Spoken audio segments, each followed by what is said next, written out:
भीख में मिली आजादी वाले राष्ट्र ऐसा ही करते हैं। स्वाभिमानी राष्ट्र तब तक टेंट गाड़कर संसद की कार्रवाई खुले मैदान में करता जब तक हम अपने श्रमिकों द्वारा, अपने आर्किटेक्ट द्वारा डिजाइन किया हुआ भवन नहीं बना लेते। स्वाभिमानी राष्ट्र सबसे पहले गुलामी के हर प्रतीक को तोड़ते हैं। भीख शब्द का प्रयोग इसलिए कर रहा हूं क्योंकि देश के बापू और चाचा अपना सारा राष्ट्रवाद और स्वाभिमान अंग्रेजों के अंडकोशों का वजन नापने में खपा रहे थे। ऐसे राष्ट्रपिता घोड़े की पीठ पर 4 चवन्नी रखकर कविता पाठ के लिए बने। जब इतने वकील थे संविधान सभा में जो संविधान छाप रहे थे, तो अपने समाज के हिसाब से दंड विधान क्यों नहीं बनाया? आप अपने समाज को चलाने की सारी प्रक्रिया स्वतंत्रता के बाद भी वही रखे हुए हैं जो एक मालिक ने गुलामों को साधने के लिए लिखा था। इतिहास किसी खानदान की रखेल नहीं है। भले ही रखेले रखने और रखेल बनने का उनका इतिहास पुराना हो, इतिहास अधूरा, एक पक्षीय होकर पूर्ण होने का ढोंग कर सकता है, लेकिन दूसरा पक्ष भी कालचक्र के साथ दबी मिट्टी से बाहर प्रस्फुटित होता है। इसलिए जब कंगना कहती है कि आज़ादी हमें भीख में मिली, तो जान लो, बूझ लो, समझ लो कि हाँ, आज़ादी भीख में ही मिली। अरे झटकी है, साइको है, कंट्रोवर्सी में रहती है तो दुकान चलता है इसका, बिना कुछ बोले तो इसका खाना नहीं पचता, बिकनी में फोटो लगाती है, ये क्या बात करेगी हिंदुओं की? फर्जी है। मैंने तो पहले ही कहा था, इस अनपढ़ को ज़्यादा हवा मत दो। ये कुछ बातें हैं जो सोशल मीडिया के तत्वज्ञानी आए दिन कंगना रनौत के बारे में बोलते रहते हैं। ऐसा बोलना अत्यंत ही सहज है क्योंकि चमड़े के मुंह से हवा ही तो निकालनी होती है, जो कि अभी तक तो सर्वत्र निःशुल्क उपलब्ध है। टाइप करने में भी अंगूठा ही चलाना है। अपने बाप के पैसों से 36 की उम्र में BA, MA, MPhil, PhD, net और न जाने क्या क्या करते खलिहर युवा कंगना के ब्रा के स्ट्रैप और बिकनी के आकार में भारतीय संस्कार परंपरा को खपाते पाए जाते हैं। कंगना के एक साक्षात्कार पर विवाद हुआ है। कुछ लोगों को बुलाया इसलिए जाता है कि उनसे विचित्र प्रश्न पूछे जाएं, उत्तर के टुकड़े निकाले जाएं और फिर वह बात सिद्ध की जा सके जो हमने पहले से ही तय कर रखी है। आज़ादी कब मिली, कंगना का कथन उचित था या नहीं, इस सब पर हम आगे चर्चा करेंगे। परंतु एक सफल स्त्री को चरित्रहीन से लेकर मूर्खा तक बताने में हमारा समाज कभी पीछे नहीं हटता। एक स्वावलंबी स्त्री का सिगरेट पीना एक विकार है, संस्कारों की मलिनता है, परंतु एक औसत पुरुष के लिए चेन स्मोकर होना ग्लैमर है। एक उत्थानोन्मुख नारी का बिकनी पहनकर समुद्र किनारे बैठना चारित्रिक पतन का द्योतक है, परंतु अपनी पुत्री के वय की लड़की के साथ अश्लील संवादों के साथ फिल्म बनाना या किसी पार्टी में नाचना सफलता का जश्न है। वस्तुतः कंगना ने जो पिछले सप्ताह कहा, जो पिछले महीने कहा या जो पिछले साल या दशक में कहा, वह कभी भी केंद्र बिंदु है ही नहीं। कंगना के शब्दों से, उसके अर्थों से, उसके संदर्भ से एक पूरे वामपंथी गिरोह को और संस्कार राष्ट्रवाद के कुछ ठेकेदारों को अलग अलग कारणों से समस्या होने लगती है। वामपंथियों का तो पता है कि वो गाजर और नारंगी खाना तो दूर, अब देखना भी नहीं चाहते क्योंकि रंग भगवा है। तो कंगना जैसे लोग उन्हें कैसे सुहाएंगे जो उनके प्रभुत्व वाले क्षेत्र में बैठकर अपनी करोड़ों की क्षति झेलकर एक वैसे ही उद्योग में आगे बढ़ रही है जहां हत्यारे भाइयों के एक फोन कॉल पर किसी को फिल्म नहीं मिलती, किसी का गाना भाई खुद ऑटो ट्यून करके गा देते हैं, किसी का पूरा करियर बर्बाद कर देते हैं। ठेकेदारों की समस्या वहीं यह है कि स्वयं उनके इनबॉक्स में हे बेबी हाय जवाब तो दो, अरे बहुत घमंडी है, तेरे जैसे बहुत देखे, साली भाव मत खा। इससे होते हुए बिना उसके जवाब की 12 मिनट के अंदर उसे वेश्या कहकर अपनी निराशा कहीं बहा लेते हैं। लेकिन पब्लिक में उन्हें सब चकाचक चाहिए। ये लोग स्वयं किसी को अपना नायक या नायिका मानते हैं, तत्पश्चात यह आशा रखते हैं कि कंगना कपड़े पहनने से पहले उन्हें एक फोन कर ले कि ये वाला आपके हिसाब से उचित रहेगा कि नहीं, फिर ही कोई तस्वीर जो है इंस्टाग्राम पे डाले। इन ठेकेदारों को साल भर हिंदुओं को दुत्कारने वाले अभिनेता या अभिनेत्रियां गणपति उत्सव के समय अगरबत्ती जलाने के फोटो और तिलक लगाकर दीप प्रज्वलित करते तस्वीर लगाकर स्खलित कर देते हैं। देखो वो दिया जला रहा है, घंटी बजा रहा है बच्चों के साथ। कंगना को नीचे खींचना इसलिए आवश्यक है इनके लिए क्योंकि उसके पास पैसा है, 4 राष्ट्रीय पुरस्कार हैं, पद्मश्री है, अपनी प्रोडक्शन कंपनी है और वामपंथियों के वर्चस्व के घिरे धंधे में वो किसी को 2 पैसा भाव नहीं देती और खुलकर कहती है कि जिसको जो उखाड़ना है उखाड़ लो। कंगना निशाने पर इसलिए है क्योंकि कंगना अपनी आत्मा कांग्रेस को गिरवी रखकर अपने उत्थान का रास्ता नहीं तय कर रही, वो उनकी जी हुजूरी नहीं कर रही, वो अपने घर और कार्यालय के गैर कानूनी तोड़फोड़ के बाद भी टूटी नहीं बल्कि और प्रखर होकर ललकार रही है। कंगना निशाने पर इसलिए है क्योंकि कंगना खुलकर मोदी जी का समर्थन करती है, जो कि आज के समय में एक पूरे गिरोह के लिए स्वतः एक नकारात्मक बिंदु बन जाता है। कंगना को निशाने पर लेना मोदी को निशाने पर लेने जैसा है क्योंकि इनकी औकात भौंकने भर की है, और कुछ कर तो सकते नहीं। कंगना ने लगभग 35 मिनट के साक्षात्कार में 6 मिनट एक ऐसे विषय पर बोला जो समसामयिक हो चला है और लोक व्यवहार में चर्चा में लगातार आ रहा है। बात सावरकर की हो रही थी और एंकर नाविका कुमार ने उनसे एक प्रश्न किया। उत्तर सावरकर के विराट व्यक्तित्व से होता हुआ अंग्रेजों की नृशंसता स्वतंत्रता की पहली लड़ाई से होते हुए भीख में मिली आज़ादी तक पहुंची और इसका उपसंहार इस बात से हुआ कि सही अर्थ में स्वतंत्रता तो 2014 के बाद मिली है। इसमें से 1 मिनट का हिस्सा काटा गया और बताया गया कि कंगना ने तो कह दिया कि आज़ादी भीख में मिली है, ये तो देशद्रोही है, इसको जेल में डालो। ट्विटर पर ट्रेंड चलने लगा और फिर अपना कान न देखकर कौवे के पीछे दौड़ने की प्रवृत्ति वाले लोग पगला गए। स्पष्ट रूप से कह रहा हूं कि हां, हमें स्वतंत्रता भीख में ही मिली। किसी तारीख को अंग्रेजों का चला जाना यह नहीं साबित करता कि हमने स्वतंत्रता उन्हें भगा कर ले ली। संयुक्त राष्ट्र संघ की स्थापना के बाद उसी दौरान सुभाष चंद्र बोस समेत कई नेताओं द्वारा वैश्विक पटल पर अंग्रेजी शासन पर दबाव बनाकर उनसे एक एक कर राष्ट्रों को खाली करवाया गया।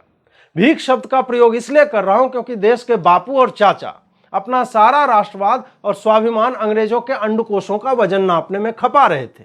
ये लोग अपनी लॉबिंग में थे कि मैं कैसे प्रधानमंत्री बन जाऊं और मैं कैसे अंतर्राष्ट्रीय नेता कि अपने ही देश को बांटने के लिए अनशन पर बैठकर उसे अनंत काल तक के लिए एक सतत युद्ध की स्थिति में झोंक दूं। ऐसे राष्ट्रपिता घोड़े की पीठ पर 4 चवन्नी रखकर कविता पाठ के लिए बने हैं।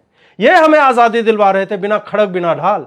हरि सिंह नलवे और भगत सिंह के साथ गीतों में रंग अमन कबीर जवाहर से लिखवाकर जो प्रपंच फैलाया गया है, उन सब की पंडिताई उनके जन्म दिवस पर लोगों द्वारा ठरकी दिवस मनाने पर सामने आ जाता है। विद्रोह किया किसी ने, बलिदान दिया किसी ने, लंदन जाकर अंग्रेजों को मारा किसी ने, प्रधानमंत्री चुना कोई और गया, लेकिन बना नेहरू। अपने स्वार्थ के लिए नेहरू जैसे लोगों ने समझौता किया था और भीख ही मांगी थी।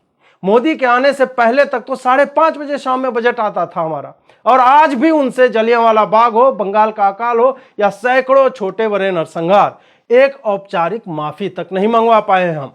जाकर पढ़िए अप्रैल 1948 में लिखी हुई नेहरू की चिट्ठी, जहां 9 लाइन में 3 बार हर मैजेस्टी ऐसे लिखा है जैसे कि ना लिखे तो उसकी प्रधानमंत्री की कुर्सी विक्टोरिया छीन लेगी। माउंटबेटन के नाम के आगे 6 सम्मान ऐसे लगाए गए डॉट डॉट डॉट के साथ कि ना लगाए तो एडविना रूठ जाएगी। क्या यह भाषा होती है एक स्वाभिमानी राष्ट्र के राष्ट्राध्यक्ष की जिसने स्वतंत्रता जीत कर ली हो? जी नहीं, यह भाषा भीख में मिली स्वतंत्रता और भीख में मिली कुर्सी पर बैठे भिखारी और पराभूत आत्मसम्मान के साथ जीने वाले रीढ़हीन जीव की होती है जो किसी दूसरे की गुलामी कर रहा हो। लड़कर ली गई स्वतंत्रता वाला राष्ट्र गेटवे ऑफ इंडिया हो, इंडिया गेट हो, संसद भवन हो, राष्ट्रपति भवन हो, जॉर्ज पंचम की मूर्ति हो या विक्टोरिया मेमोरियल, हर उस औपनिवेशिक नासूर को पहले ही दिन ध्वस्त करता है जो उसे उसकी गुलामी की याद दिलाता है। हमने क्या किया?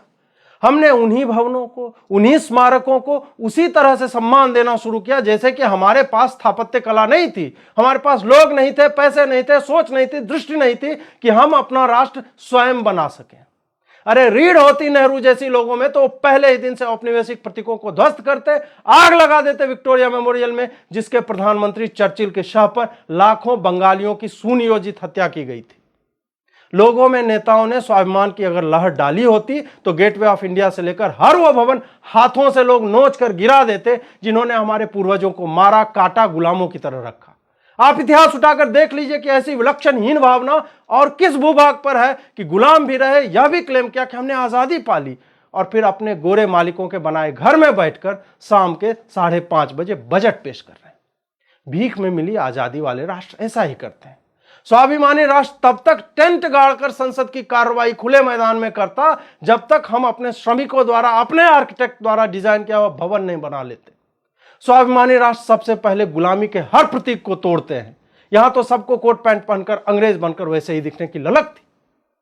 इसलिए जब कंगना कहती है कि आजादी हमें भीख में मिली, तो जान लो, बूझ लो, समझ लो कि हां, आजादी भीख में ही मिली। यह बात अवश्य है कि भीख में मिली आजादी कहने से उन बलिदानियों का बलिदान व्यर्थ नहीं हो जाता जिन्होंने स्वतंत्रता के लिए प्राण न्योछावर किए थे, परंतु हां, उनकी आत्मा अवश्य ही कलपती होगी जब नेहरू जैसे लोग हर मैजेस्टी लिखकर डोमिनियन ऑफ इंडिया कहकर लंदन से अपने देश को चलाने की अनुमति मांगते थे। उन्हें 47 की जगह 57 की स्वतंत्रता स्वीकारी होती, हमारे 10,000 और क्रांतिकारी बलिदान होते, लेकिन स्वतंत्र राष्ट्र डोमिनियन ऑफ इंडिया नहीं होता, वो सिर्फ इंडिया होता और हमारे प्रधानमंत्री विक्टोरिया से देश चलाने की परमिशन नहीं मांग रहे होते। किस स्वतंत्रता की बात कर रहे हैं हम? पता कीजिए कि हमारे आदिवासी जनजातियों को क्या 15 अगस्त को ही स्वतंत्रता मिल गई थी? उन्हें आपराधिक जनजाति कानून से इसी राष्ट्र ने 1952 में हटाया तो अवश्य, लेकिन 500 ऐसी जनजातियों को दोबारा हैबिचुअल ऑफेंडर्स एक्ट के तहत जन्मजात अपराधी की जगह आदतन अपराधी बना दिया गया। यह नेहरू की कैबिनेट ने किया। नेहरू जैसे पढ़े लिखे प्रधानमंत्री ने अपने ही राष्ट्र के 500 आदिवासी जनजातियों को अंग्रेजों द्वारा जन्म से ही अपराधी मानने को 5 साल तक ढोया और बाद में उन सबको आदतन अपराधी बता दिया। यह भीख में मिली आजादी ही नहीं, भीख में मिला कानून था। ऐसे सैकड़ों कानून तो नरेंद्र मोदी ने अपने पहले कार्यकाल में निरस्त किए हैं। हमारा भारतीय दंड विधान, आपराधिक विधान सब तो भीख में ही मिला है। जब इतने वकील थे संविधान सभा में जो संविधान छाप रहे थे, तो अपने समाज के हिसाब से दंड विधान क्यों नहीं बनाया? आप अपने समाज को चलाने की सारी प्रक्रिया स्वतंत्रता के बाद भी वही रखे हुए हैं जो एक मालिक ने गुलामों को साधने के लिए लिखा था। आप इस आधारभूत अंतर को समझिए कि मैं अगर अपने खेत में काम करने वाले नौकरों के लिए कानून लिखूंगा, नियम बनाऊंगा, तो कैसा बनाऊंगा? और क्या वही नौकर जब खेत का स्वामी हो जाएगा, जो स्वयं को या अपने परिजनों को चलाने के लिए, क्या वो उसी कानून का अनुसरण करेगा? यह कैसी विलक्षण मूर्खता है। ऑक्सफोर्ड में पढ़ता था ना नेहरू, उस चमचे के समझ में यह नहीं आया कि अपने समाज को अपने दृष्टिकोण से देखना चाहिए, न कि अंग्रेजों के। यह भीख नहीं है और यह भिखमंगों वाला एटीट्यूड नहीं तो क्या है? दुर्भाग्य यह है कि आंशिक रूप से तो हम आज भी ढो ही रहे हैं उसे। हमने कभी भी पूरी स्लेट को साफ किया ही नहीं। हम बस अंग्रेजों के टाइपों को सुधारते रहे और गुनगुनाते रहे कि साबरमती के संत तूने कर दिया कमाल। कंगना ने कहा कि कांग्रेस पार्टी अंग्रेजों के शासन शैली का एक विस्तार मात्र थी। उन्होंने कहा कि Congress is an extension of the British. इसमें गलत क्या है? नेहरू ने और कांग्रेस जैसी अधम पार्टी ने अंग्रेजों के ही एजेंडे को तो आगे बढ़ाया। आज तक विद्यालयों की पाठ्य पुस्तकों में अंग्रेजों का महिमा मंडन स्पष्ट रूप से और विस्तार से वर्णित है ही। हमें अंग्रेजी बोलने पर गौरव का अनुभव करने कहा जाता है। उनकी वेशभूषा पहनना आधुनिकता है और इस पार्टी ने सतत प्रयास किए हैं कि हमारे राष्ट्र की भाषाओं और संस्कृतियों को नष्ट कर दिया जाए। कंगना तो सही कहती है कि कांग्रेस ब्रिटिश शासन की एक शाखा मात्र है। नहीं होती और रत्ती भर भी आत्मगौरव होता तो हमारी शिक्षा पद्धति ऐसी औपनिवेशिक ही नहीं, मुगलिया गुलामी को ग्लैमराइज करने वाली नहीं होती। सत्य यह है कि कंगना के ही शब्दों में, हम स्वतंत्र तब हुए जब हमें भारतीय होने पर गौरव का अनुभव होना शुरू हुआ, जब हमें अपनी संस्कृति पर अभिमान होना आरंभ हुआ, जब हमें लगा कि हिंदी, राजस्थानी, हरियाणवी, ब्रज, मैथिली, भोजपुरी, तमिल, तेलुगु, कन्नड़, मणिपुरी बोलना भी गौरवपूर्ण बात है। हमें अंग्रेजी का एक्सेंट या भाषाई ज्ञान न होने पर होने वाली शर्मिंदगी से छुटकारा तो अब मिला है। चाहे कोई स्वीकारे या ना स्वीकारे, सामूहिक रूप से राष्ट्रीयता और धार्मिकता का जो बोध नरेंद्र मोदी के आने के बाद हुआ है, उसका कोई समानांतर नहीं है। मानसिक दासत्व से मुक्ति तभी मिलती है जब हम अपनी प्रथाओं पर, अपनी भाषा संस्कृति पर, अपने परिधान पर, अपने भोजन पर गर्व करते हैं। वैश्विक संदर्भ में अंग्रेजी बोलना एक आवश्यकता है, एक भाषाई कौशल है, परंतु वही हमारे व्यक्तित्व का आधार नहीं बनना चाहिए। वह हमारे व्यक्तित्व का एक हिस्सा हो सकता है, पूरा व्यक्तित्व नहीं। इतिहास विजेता अवश्य लिखते हैं, लेकिन जब वो मिट्टी में मिल जाते हैं और हमें हारे हुए लोगों के अक्षर जब मिलने शुरू होते हैं, तो आने वाली पीढ़ी उस सत्य को भी अनावृत करती है। क्योंकि लिखना सिर्फ गोली चलवाने वाले जनरल को ही नहीं आता, लिखना उन्हें भी आता है जो जलियांवाला बाग से लाशें ढोकर ला रहे थे। इतिहास किसी खानदान की रखेल नहीं है, भले ही रखेले रखने और रखेल बनने का उनका इतिहास पुराना हो। इतिहास अधूरा, एक पक्षीय होकर पूर्ण होने का ढोंग कर सकता है, लेकिन दूसरा पक्ष भी कालचक्र के साथ दबी मिट्टी से बाहर प्रस्फुटित होता है। तुम चाहे लाख गांधी का चश्मा छाप दो, भजनों को पैरोडी बनाकर, ईश्वर अल्लाह तेरे नाम बनाकर, एक अधम श्रेणी के स्वार्थी, जिद्दी और हिंदू द्रोही को राष्ट्र का बाप मान लो, लेकिन उसके जन्मदिन पर नाथूराम गोडसे का ट्रेंड होना बताता है कि समाज को सच्चाई का पता चल चुका है। 70 साल का अर्थ यह नहीं है कि हम इतिहास की त्रुटियों और प्रपंचों के सत्यान्वेषण में न उतरें। बाहर झांको तो तुम पाओगे कि दास्ता के प्रतीकों को अमेरिका में आज भी नोचा जा रहा है। कंगना तो उस मंच पर है जहां वो बोल सकती है, लोग सुन सकते हैं, इसलिए उसका भी होना आवश्यक है। जो गैर वामपंथी लोग कंगना को लताड़ रहे हैं, उन्हें स्वयं पर नियंत्रण तो रखना ही चाहिए, साथ ही आधे मिनट की क्लिप पर विश्वास करने की जगह पूरा साक्षात्कार सुनना चाहिए। नरेंद्र मोदी ने भारत को उसका आत्मसम्मान दिया है। चूंकि आज के परिप्रेक्ष्य में इंडिया गेट को ढाना दुष्कर है, तो उन्होंने बलिदानियों के लिए बगल में ही राष्ट्रीय स्मारक बनवाया। चूंकि आज हम संसद को यह कहकर नहीं ढा सकते कि यह अंग्रेजों की निशानी है, क्योंकि ऐसा करना पूर्व सरकारों का उपहास हो जाएगा कि तब से क्या पैसे नहीं थे कि नया बनवाते। इसलिए नया सेंट्रल विस्ता बन रहा है। मैं मोदी जी की तरह व्यवहारिक व्यक्ति नहीं हूं, मैं अराजक प्रवृत्ति का हूं। मैं इन तमाम इमारतों को सार्वजनिक मूत्रालय और शौचालय बना देना चाहता हूं जो अंग्रेजों ने बनवाई है।